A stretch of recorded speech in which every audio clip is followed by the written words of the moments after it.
Hi, ladies and gentlemen. Welcome back to another podcast with your host, Miriam Khan, here at Raise Your Vibes. This particular podcast is quite an important one, and I'm sure I've touched upon it before, but it's something I feel that we need to look at and look into because I'm sure there's many people out there that have experienced the topic of shadow work and they don't really necessarily know what it actually means, what it actually involves. And it doesn't mean that my particular perspective is necessarily the right one. Obviously, there's going to be various different outlooks and views as to what this means. I personally didn't really know what shadow work was. Okay, I really didn't.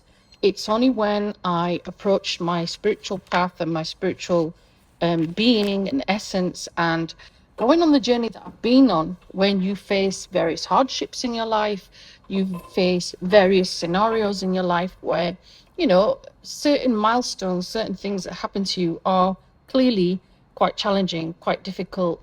You have heartbreak, you have things in that happen in our lives that break us or shake us or make us or wake us up, and it's when we go through these particular episodes or milestones, if you want to call them that, in your life, we wake up. Not all of us wake up, but some of us wake up to the fact that certain aspects of our life need to change, certain routines need to change, certain characteristics that we hold, that we represent, have to change. Maybe there's parts of us that are, not great. Maybe there's things we need to work on. It can vary from one aspect to another. I can remember one of my very, very early wake up situations of shadow work and not really obviously recognizing that it was shadow work. And it was when I was in a particular job that clearly was not working with me, it was not suiting me. The people around me were very, very toxic. And unfortunately, it ended up in a situation where I walked away from that particular job as much as I had put my heart and soul into it. And I stepped away from that particular field of work and was resolute that I was never going to go back into education again because of that particular experience. I was literally, I'm done. I am done. And my physical body was exhausted. My mental body was exhausted. My mind was exhausted. And I was at that point where I was like, I can't do this anymore. I can't take this anymore. Why am I enduring this? Why am I forcing myself to endure this? And why am I still in this game in inverted commas? you know? And I'm sure all of us can relate to that at times. We have certain trigger points, we have certain things that happen to us in our lifetimes, we have certain traumas we go through. And this is why I'm saying about milestones. I'm not talking just as a child going through particular milestones of development. I'm talking about ourselves as adults, as young adults, as older adults, as adults in the middle ranges, where we've basically experienced this shadow work that we have to do. And there are times when that particular shadow work doesn't always sit with us well. We'll all have different ways of dealing with things. We'll all have different ways of understanding what this is. For me personally, it happened when I would say I'd had a breakdown. At that point, I was at the point where I was like, I can't do this anymore. I really cannot do this anymore. My body was screaming stress, and it was displaying signs of severe stress. And you've got things happening behind the scenes that are occurring as well. And your body, in my particular case, my body decided to just shut down. And that time, I went on, in the UK, you can get sick leave. Obviously, I went to go and see, a doctor. I was clearly high stressed at that point. I was having stress counseling. I went on the list to receive stress counseling and how to cope with high levels of stress. And, you get to a point where you just, one day you're just in tears, absolute tears, or anger, or people will have different ways of dealing with those particular emotions. For me, it resulted in tears, and I don't cry. Okay, I rarely cry. So for me, it was a big wake up moment of like, what is happening? Why are you crying? Why are these emotions coming out? And I ended up not being able to, over the next couple of months, move from my bed, apart from the obvious, like go to the bathroom. When I felt like it, I would go and obviously eat something. And when I say eat something, I'm talking very bare minimal things. Soup. And I would struggle to just eat soup. It might have been crackers. It might have been biscuits. And when I say biscuits, I mean maybe one, maybe two. And I would be on that all day. You know, your whole like body just switches off. You go into like a shutdown mode. I didn't like seeing the light. I would stay in bed and just stare out the window from my bed itself. I'd find it really, really difficult. And obviously, it was a case of a stage of depression at this point, too, for anybody tuning in. But all these different particular situations made me really take a hard look at myself and look at certain things. Even though I knew I was in a state of depression, I knew I was in a state of stress, I knew that my body was physically, emotionally, spiritually just exhausted. I couldn't work with the people that I was paid to work with anymore. They were very, very toxic individuals. And obviously, eventually, I left that place of employment with my head held high. However, it took a long while for me to be able to step away from that legally, you know, because obviously you're in a contract. Whilst you're doing this situation, the shadow work comes in, and the shadow work is where you are, you know, despite your pain and despite your trauma, you are hopefully being more introspective, and you're being more outrospective, and you're hopefully being honest with yourself. Sometimes we're not. We think we're doing the work. We think we're doing the deep analysis of ourselves. And we think we're doing the shadow work to sort of break free from patterns and trauma that we think we've healed from. And we're not. You know, when these situations occur, it's a reminder that we haven't healed from that. We still have forms of patterns of behavior that we need to move from and evolve from and permanently heal from, not fix, heal from. And that there's a difference, isn't there, in the word fix and the word heal, right? Because if you're constantly fixing something, it will never be healed. Whereas if you're healing from something, it's repaired. And hopefully you grow strength from that. You grow love from that. And, you know, you hopefully can transform from that, not necessarily go backwards from that. And these different scenarios that happen to us, you know, you can relate to this when you've gone through, and I have been through it myself, for those of you that have tuned into the show regularly, when you've gone through a big breakup, a divorce, ending of a marriage, maybe there's a relationship, a significant relationship. Like I said, it could be a work one. Does it necessarily need to be a physical one or a loved one? You know, it could be a friendship with a friend that's ended. All these aspects of shadow work will keep coming in because we have to really sit with ourselves. Now, for many of us, that's quite hard. You know, have you actually, on a spiritual level, sat with yourself and faced some of the demons that you keep, you know, maybe swallowing down? Okay. And have you really looked at your actions? Have you really looked at you and why some of these particular events are occurring? What are you doing subconsciously with your patterns of behavior that you don't realize that you're doing? This is all part of your shadow work, you know, and healing your inner child, healing parts of you that are clearly still, unfortunately, broken because we're still repeating those patterns, need to be addressed, you know, big time. And the shadow work that we do is crucial to our healing journey. It's crucial to our involvement. It's crucial to understanding who we are. And it's crucial to us moving forward and not being stuck in a rut. And I often, when I'm going through shadow work, and I'm sure there's many of you that can relate to this, I will often go into hermit mode. And those are the people that are close to me will understand. They know, okay? My phone is likely to be off. I won't communicate with people, or my phone is on. I'm not really responding to people. You go into hermit mode. That's the best way I can describe it.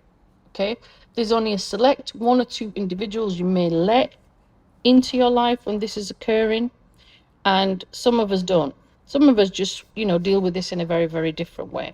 So each of us will have a different way of dealing with the shadow work, and not one particular way is the best way or the worst way or the right way. Each of us will have shadow work that we do that's right for us, and we have to work on that ourselves. Some of us will need to go and talk with a very close friend. Some of us need to go and see a trained counselor, a psychotherapist, a shrink, whatever you want to call it. It might be that you actually need time with yourself. After all, we should be our best healer, shouldn't we? But sometimes we're not necessarily equipped with the skills in order to do that, right? And when we do this shadow work, which is very, very worthy, we shred layers of old skin. Okay, we do. We shred layers of old skin that's not us anymore. Think about it. People that you've known 10, 15 years ago, even if you bumped into them, would they recognize who you are? Physically, yes. Mentally, maybe not. Spiritually, maybe not. Because hopefully you've worked on yourself enough to understand that perhaps in the past you didn't have these boundaries. Perhaps in the past you didn't have these layers of severe authenticity. Maybe there was some, but not in a full depth aspect. So we have to make sure that we worked on that inner part of ourselves in shadow time, in that shadow work, so that we can finally heal. And like I said, this shadow work will take several times. It's not one thing that you do. You'll have certain breakthroughs. Sometimes you'll have breakouts. You will have meltdowns. You will have situations where you are annoyed with yourself or upset with yourself. You're questioning yourself. Maybe at the time when that particular activity or event was occurring in your timeline of your life, you're not actually looking at it as you should do. You're not looking at it from an introspective point of view, but in the shadow work you are. And sometimes we're our worst enemy. We overthink, we overanalyze, we are very, very meticulous when we come to our work-life balance, but when it comes to our personal, perhaps we don't have the same characteristics or the same boundaries or the same methodical way of dealing with people, because obviously in our personal lives our boundaries are a little bit more warped or more flexed, or we have a different access to our heart than we do at work. We switch off. Shadow work therefore allows us to sit with ourselves. I've known some close friends go on different excursions where, they've gone to not necessarily just meditation, but they've gone to places where there's no technology, for example. They might be in a place where it's just a quiet room, all to themselves. It might be that they've gone on holiday somewhere where there's just nobody there. There's just themselves. They go in an isolated place to find that peace and to find that wisdom. And it's in those places, like I said, that you really sit with yourself and you look at your shadow work. Some of us struggle with that, by the way. Some of us really, really struggle with being by ourselves. And I have to admit, I can relate to that. Been there, done that, got that t-shirt. And that was something that I found when I was in my 20s really, really difficult. Because when you're born and raised to be in a community with quite a lot of individuals around you, to suddenly being by yourself and to be independent is hard. There's also going to be times when your shadow work looks at, obviously, not just milestones, but looking at aspects of trauma, aspects of our subconscious, aspects of shame, aspects of emotions, perhaps we regret, actions that we've done. And obviously all relies on us being authentic with ourselves. Sometimes, if our perception of what we've gone through is not valid, this is when another person talking through our situations helps. It really does help us to look at ourselves and look at us being more authentic.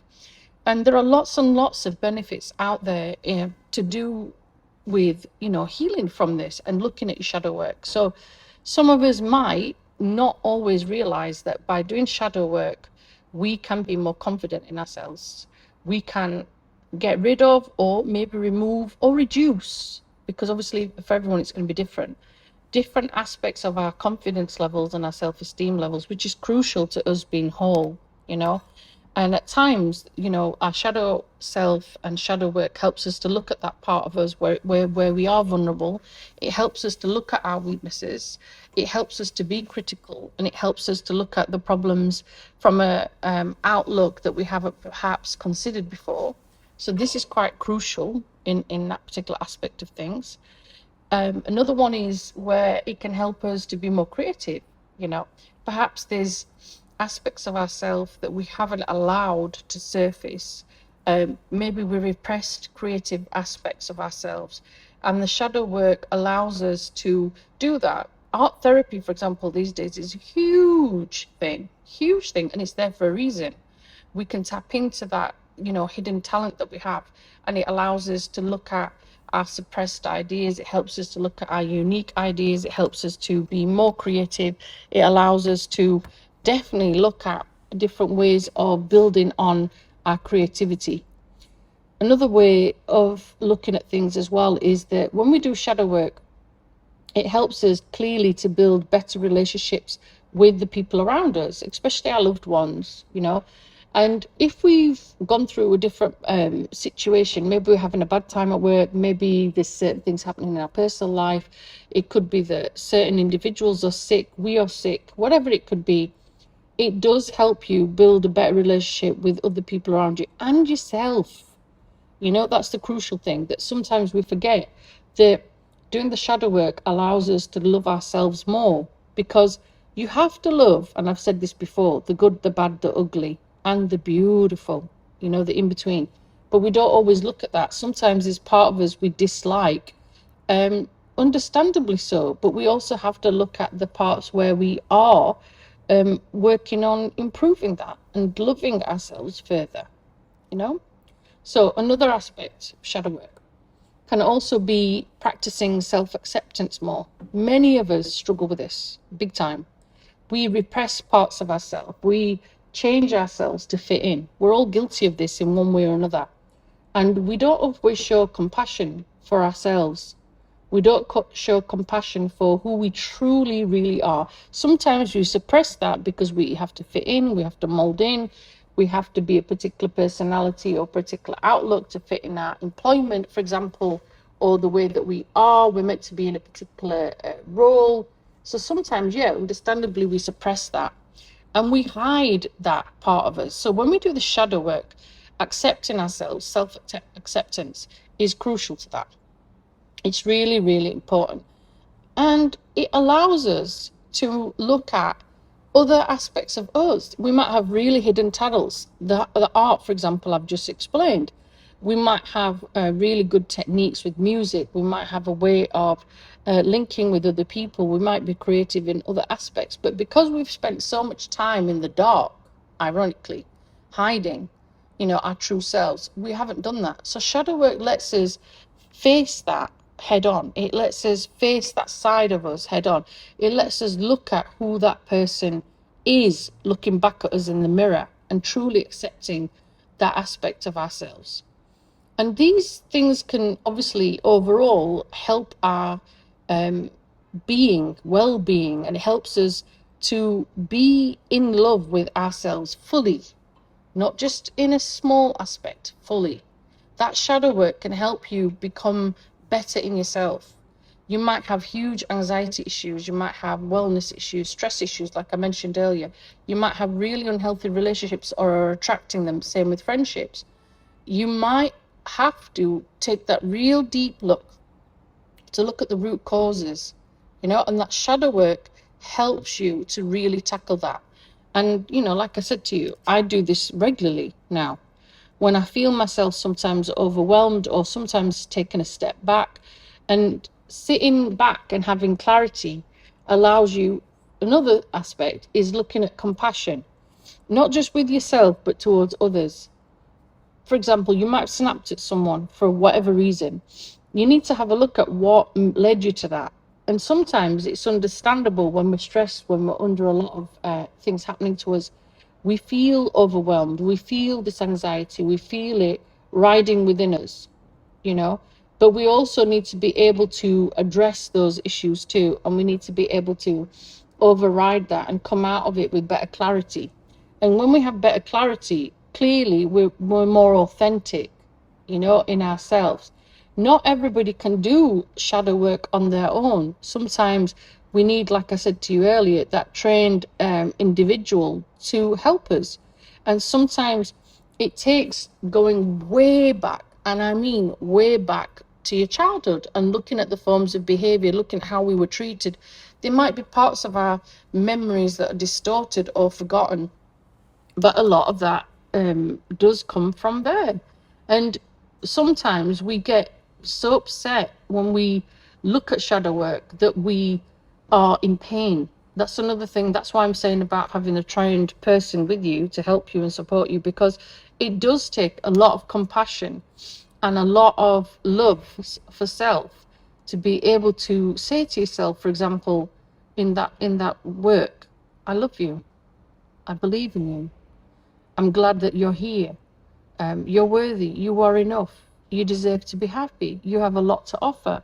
You're an amazing musician. You're a talented artist. You're an amazing person. You have a big heart. Instead of the negative things that trigger us, you know, meditation is a key thing. Not everybody believes in that meditation. Meditation for you could be sport, it could be art, it could be music, it could be going for a walk. It could be doing, you know, yoga. There's different aspects of meditation, not just one. And sometimes meditation can really help in clarifying and clearing up all these emotions, because sometimes they come up jumbled up, you know. Another way of helping yourself is keeping a journal, keeping a shadow journal, and keeping an aspect of that as well. Now, if you're doing a journal, which might be really therapeutic for some of you, not everybody has to look at this, only like one or two people, or not nobody look at it. It could be just you. These are things that you might want to think about as you're doing your shadow work. And like I said, it's like a meditation exercise for those of you that will do it. Some questions are as follows. How do you believe people see you? How do they describe you? How do they describe you to someone else? How does that make you feel? What are the worst traits that you have? And do you think they need to be changed? When do you demonstrate these worst traits about you? Do you think you need to amend them, change them, or does it depend on circumstance? What tends to make you judgmental towards others? Is it showing something about you that you need to change when you're judgmental? What are the memories that you are ashamed of? Now, this is the one that I said to you that can be a trigger question. Who do you envy and why? What frightens you the most? What are the ways in which you could make yourself feel safer, perhaps, if you're, you know, exposed to fear? What emotions bring out the worst in you? And why do you think this happened? So this is where you're looking at your trigger points. When was the last time you self-sabotaged? How were you feeling at the time? And why do you think you triggered that particular behavior? Which of your friendships make you feel safe and secure? And which relationships at this present time no longer serve you? And obviously, when you're doing that one, you might want to think about why that is. What's something you wish that other people could understand about you? What's your worst memory from childhood? And what is the worst character trait that you have as a result of this memory or other events from your childhood? Again, that's a triggering one. Okay. How do you feel about when drama occurs? What do you sense? What do you feel? Who's currently in your life that's got a grudge against you? What trait do you see in other people that you wish you had? And why do you not have this in yourself? What are your personal core values? And why are those values important to you? Maybe you start looking at where they've come from. What important moments in your life have you been through that are the hardest? And why are you so hard on yourself? How do you define failure? And how does it make you feel? Are you afraid of failure? If so, why? Do you have any negative emotions that you try to avoid? How do you avoid them? What do you do to get past them? You know? What do you do with your time when you're bored? What do you enjoy doing and why? Okay. Your parents and guardians, what were their core values when you were a child? How does it differ from you if you're a parent now? Or how does it differ from you as an adult? This one can be quite sad to make you think about it. Who's let you down the most in your life? Or maybe who's caused you the most trauma? Again, some of these are quite triggering questions, okay? But obviously, when you're doing shadow work, you have to be honest. You have to keep an open mind. You have to practice that self-compassion. You have to keep reminding yourself that you're in a safe zone, because obviously, some of the things we're talking about can trigger, can bring back some of the issues we've faced. You have to be patient with yourself, clearly. We have to have, different exercises that we go through. We have to make sure that we've put time aside to do shadow work instead of just multitasking with busy events that are happening out. And we also need to look at the fact that we've taken time to reflect on our progress. Shadow work isn't there just as a small fix-me-upper. It's not. It's there so that you can hopefully get on and hopefully go through all these different exercises to come out the other side. And different trigger points, different things in your life are going to help you go through this, and that's one of the things that I'm looking into more. I'm doing a course in psychology at the moment, and it's really helping me to not only understand myself, but understand others in a lot of depth. And that shadow work is crucial to that, because we don't often look at those disowned parts of ourselves. We don't look at that aspect of ourselves, and we have to. We have to face up to this part of us is us, and these aspects of shadow work, these meditation moments, these parts of us that's formed us as who we are important and are crucial to helping us evolve to being a better person. And that's why that shadow work is so crucial. We have to observe our emotions. We have to observe our reaction. We have to look back at inner dialogue. We have to take accountability. That's such an important word. And we have to look at the things that we've done well, the things that we haven't done well. And we have to look at our archetypes. How did we fit into that particular role? How do we then evolve from that? How do we move forward from that? How do we become a better person when we've gone through this shadow work? How do we not react to things in a way that we used to? And how do we heal? And how do we become better? We're not necessarily dealing just with ego. We're coming from it from a point of view where we're dealing with, hopefully, lots of more self-love. And at the center of it is us. And acceptance. Acceptance is crucial, we're not actors in this game of life. We're not. I call it game of life, but it's not. We are here. We're here for a purpose. We're here to work out what's happening to us, and we're here to heal, and we're here to move on, and we're here hopefully to help others in humanity, and we're here to help other people move forward as well. But it's only until we work on our shadow self and our personal aspects of different ways of being that we can only truly be us. And these different exercises, like I said, they are there to help us to heal, to become more whole, and to become more close to ourselves. And some of us will not always complete this fully. Some of us will struggle. Some of us will find this very, very challenging. Some of us will just give up.